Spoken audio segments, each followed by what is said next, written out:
नमस्कार दोस्तों, कैसे हैं आप सब।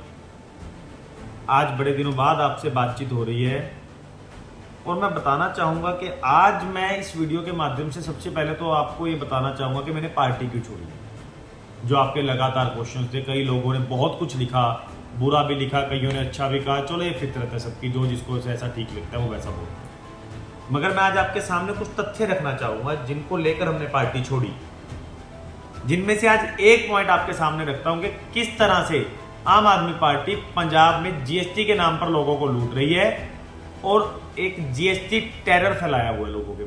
जहां किसी भी देश का मध्यम वर्ग, एक छोटा व्यापारी उस देश की रीढ़ की हड्डी होता है, उस देश की अर्थव्यवस्था की रीढ़ की हड्डी होता है, वहीं ये पंजाब सरकार पैसे के लालच में, पैसा इकट्ठा करने के लालच में उसी व्यापारी को खत्म करने पर तुली हुई है। जिसके लिए आपको एग्जांपल दूंगा कि एक व्यापारी जो पंजाब स्टेट में काम करता था और अब वो इंटर स्टेट काम कर रहा है। जब आज हम देखते हैं कि हम एक देश में बैठकर दूसरे देश से व्यापार कर सकते हैं, हम एक्सपोर्ट इंपोर्ट पॉलिसीज पे काम करते हैं, वहीं अगर हम एक राज्य से दूसरे राज्य में काम कर रहे हैं तो वो क्या गलत है। दोस्तों, जीएसटी में दो तरह के होते हैं, सीजीएसटी, आईजीएसटी। एससीजीएसटी जो होता है वो स्टेट का टैक्स होता है जो डायरेक्ट स्टेट को मिलता है, और जो आईजीएसटी टैक्स होता है वो सेंटर के पास जाता है, उसके बाद वो स्टेट को वापस मिलता है। तो उन्होंने उस फर्म को फोन किया और ये कहा कि सर आप काम क्यों नहीं कर रहे, पहले आप स्टेट में काम कर रहे थे, आपका टैक्स ज्यादा था, अब आप इंटर स्टेट काम कर रहे हैं, तो किस लिए कर रहे हैं, आप स्टेट में काम बढ़ाओ ताकि गवर्नमेंट को टैक्स की इनकम जनरेट हो सके। और ये जीएसटी मोहाली ऑफिस से उनको फोन गया। हेलो। हेलो हाँ जी। सर, जीएसटी ऑफिस मोहाली से बात कर रहे हैं। कहाँ? Hello, GST office Mohali sir. हाँ जी। आप एलएलसी से बात कर रहे हो सर? हाँ जी। सर आप किस चीज का काम कर रहे हो? हाँ जी आप किस चीज का काम कर रहे हो? मैम, ये मेरा नंबर है ना रजिस्टर, वैसे हमारा सीए फर्म है। अच्छा, सीए का। हाँ जी। तो सर आपका ना अभी स्टेट में ही करते हो आप काम, या स्टेट से बाहर भी? नहीं, इंटरस्टेट भी है।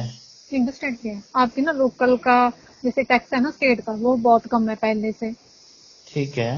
हाँ जी, तो इसी से टैक्स बढ़ाओ ना अपना स्टेट का। स्टेट का जो टैक्स आपका बहुत लो आ रहा है, नेगेटिव में जा रहा है।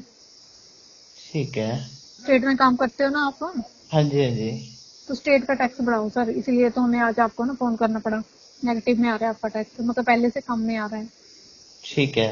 हाँ जी, तो नेक्स्ट रिटर्न होगी ना, हाँ जी। स्टेट का टैक्स थोड़ा बढ़ा के भरना सर। ठीक है। हाँ जी।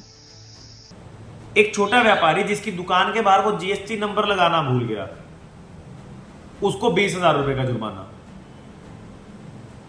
चप्पल बेचने वाले व्यापारी के रेड, कपड़ा व्यापारी पर रेड, एक आम छोटे छोटे दुकानदार, किराना व्यापारी पर, छोटे छोटे दुकानदारों का आप तंग कर रहे हो। अगर आपको इतना जीएसटी की भूख है तो आप ऐसा कौन सा धन्ना सेठे व्यापारी है जिस पर आपने रेड मारी? और पिछले 3 सालों के दौरान आपकी सरकार रही है, आपने तब किस किस पर रेड मारी है, किसको इकट्ठा किया था? आज इन्होंने फाइनेंस का ऑफिसर बदल दिया, जीएसटी का न्यू कमिश्नर आ गया जो नए नए तरीके लेकर आ रहे हैं, सरकार को पैसा इकट्ठा करके दे रहे हैं। अगर आज सरकार को पैसों की इतनी ही जरूरत है तो पंजाब सरकार क्यों अपना पैसा दूसरी स्टेट पर एडवर्टीजमेंट के नाम पर लगा रही है? यह सबसे बड़ा कारण है जो सरकार को इसका जवाब देना होगा कि आपने पंजाब सरकार का पैसा दूसरी स्टेटों में लगा रहे हैं एडवर्टीजमेंट के नाम पर।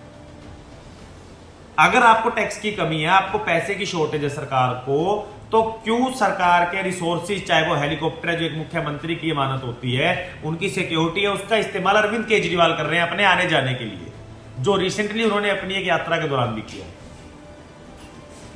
तो ऐसे कई तथ्य है कि जो ये सरकार व्यापारियों को लूटने में तुली हुई और जीएसटी टेरर मचाया हुआ। आज इसका जवाब इस सरकार को देना होगा और बताना होगा कि आखिरकार ऐसा क्या कारण हुआ कि आम आदमी पार्टी जो लोगों के लिए काम करना चाहती थी, लोगों की भलाई के लिए काम करना चाहती थी, वो सत्ता लोभी होती जा रही है।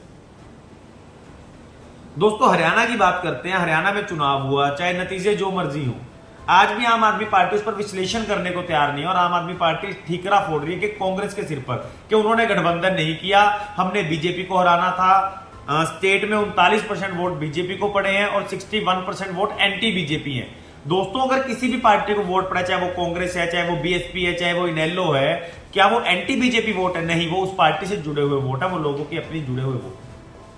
आज आम आदमी पार्टी हर एक चीज को बीजेपी के एंटी करके जोड़ती है। ये कहते हैं कि अगर आम आदमी पार्टी के साथ कांग्रेस ने गठबंधन किया होता तो बीजेपी की सरकार नहीं आती। आप अपने विश्लेषण क्यों नहीं करते हैं कि आप में कहां कमी रही, आपके संगठन में कहां कमी रही?